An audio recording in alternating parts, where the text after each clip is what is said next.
How to hide highlights on Instagram without deleting. Let's get started. Make sure you are using the latest version of Instagram. To check that, you can launch your Play Store or App Store. At the top, you will see the search box. Over there, type in the app name Instagram and search for it.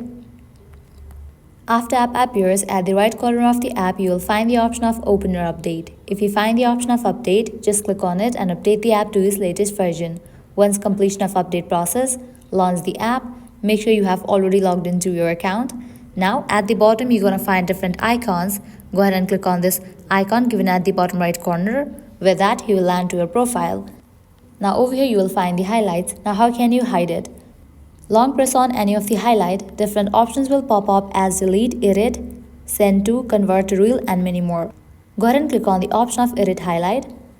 Now from here you are able to edit the cover page, likewise edit the name of the highlight. Likewise you can add more pictures to your highlight. But as of right now there is no such option within Instagram to hide the highlights. Right now you can just delete the highlight, but there is no option of hiding it. But if in the future Instagram comes up with this kind of feature, I'm gonna definitely update you guys. I hope now you guys are clear if you can hide highlights on Instagram without deleting or not. At the end, if you guys find this video helpful, don't forget to like, share and subscribe to our channel. Thank you.